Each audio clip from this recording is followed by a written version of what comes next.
அனைவருக்கும் வணக்கம்.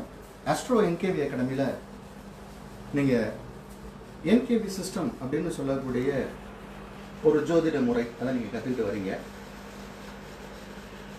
நெல்லை வசந்தன் ஐயாவுடைய பார்வையில் ஜோதிடம் ஒரு வித்தியாசமாக இருந்தது. அதை தான் நீங்கள் இப்போ எல்லாரும் படிச்சுட்டு இருக்கீங்க. நம்ம கோயில்களில் போய் நவகிரகத்தில் நம்ம சுற்றுவோம். நவகிரகத்தை சுற்றுறது நமக்கு உண்டு. வானமண்டலத்தில் கிரகங்கள் சுற்றிட்டு இருக்கு அப்படிங்கிறத நம்ம படிச்சிருக்கோம். ஆனால் அன்றாடம் நம்மளை சுற்றி கிரகங்கள் நகர்ந்து கொண்டு இருக்கு. இதையும் நம்ம பாடத்தில் படித்தது தான்.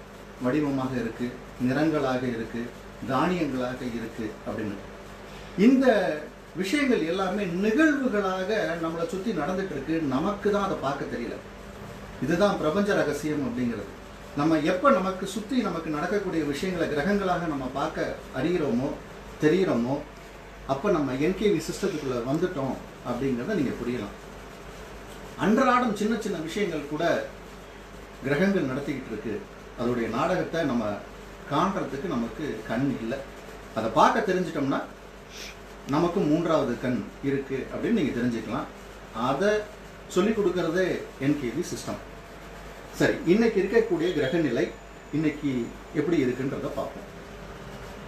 நம்ம சென்ற வாரம் இந்த மருத்துவ கிரகங்கள் மீனத்தில் இருக்கு அப்படின்னு நம்ம சொல்லியிருந்தோம். மீன ராசி மண்டலத்தில் கிரகங்கள். போன வாரத்துக்கு இந்த வாரத்துக்கும் ஒரு வித்தியாசம் என்ன அப்படின்னா, சூரியன் செவ்வாய் சனியோட புதனும் அங்கே போய் இணைந்தது. இந்த புதன் சனி இணைவு ஒரு சில விஷயங்களை சொல்லும். அது நம்ம பாட வகுப்புல நம்ம அதை வடிவமைச்சிருக்கோம், உங்களுக்கு சொல்லிக் கொடுப்போம். நெல்லை வசந்தன் ஐயாவுடைய ஜாதகத்தில் நீங்கள் பார்த்தீங்கன்னா புதனும் சனியும் இணைஞ்சிருக்கும்.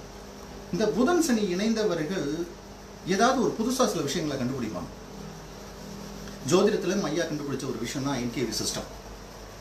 சரி, இப்போ மருத்துவ கிரகத்தோட சேர்ந்துருக்கு, அப்போ ஏதாவது கண்டுபிடிச்சிருக்காங்களா அப்படின்னு பார்த்தா,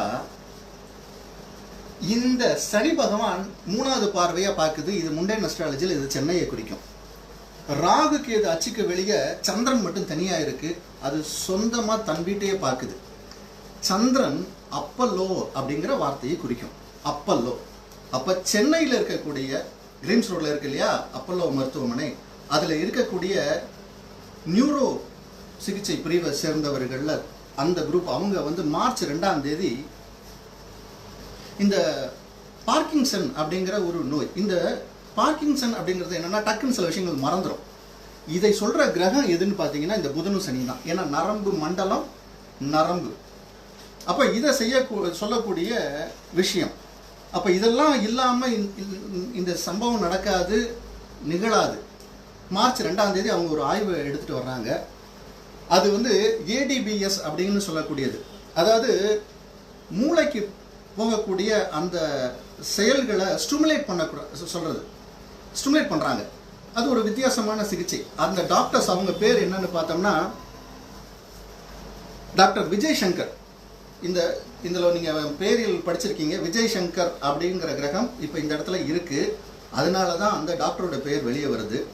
doctor Vijay Shankar and doctor Aravind team அவங்க இதை கண்டுபிடிச்சி வெளியே கொண்டு வந்திருக்காங்க. ஆக்சுவலாக இதோட ஃபுல் ஃபார்ம் பார்த்தீங்கன்னா, அதாவது brain stimulation, deep brain stimulation அப்படிங்கிற இந்த விஷயத்தை அவங்க பண்ணியிருக்காங்க. இது இந்தியாவிலேயே முதல் முறை கண்டுபிடிச்சு வெளியே கொண்டு வந்திருக்காங்க. இதில் என்ன இன்னொன்று ஒரு விஷயம் அப்படின்னா, 2050க்குள்ள 2.8 ட்ரில்லியன் அளவு தாண்டும் பார்க்கின்சன் வியாதிகள் இந்தியாவில் அப்படின்னு லண்டன் ஆராய்ச்சியாளர்கள் சொல்கிறாங்க. இது சைனாக்கு அடுத்தபடியாக செகண்ட் போர்ஷனில் நம்ம இருக்கோமா, இந்த மாதிரி பார்க்கின்சன் வியாதிகள் அதிகமாக மக்கள்கிட்ட ஃப்ரீக்வெண்ட்டாக இருக்குன்னு.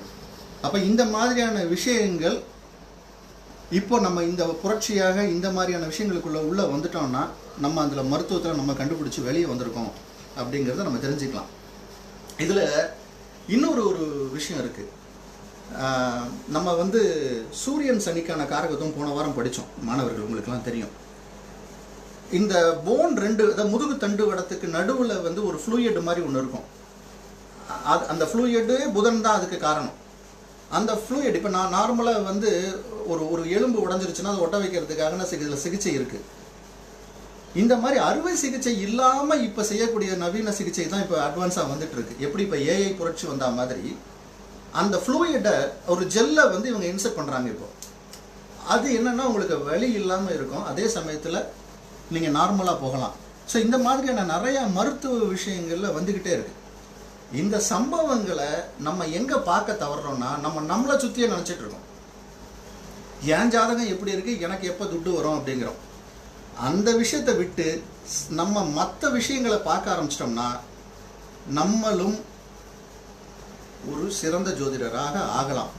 இதில் ஒரு ஒரு அதிசயத்தக்க ஒரு விஷயம், இது ஒரு கோ இன்ஸ்டண்டா இல்லை வசந்தன் ஐயா நமக்கு கொடுத்த ஆசீர்வாதமானு எனக்கு தெரியல.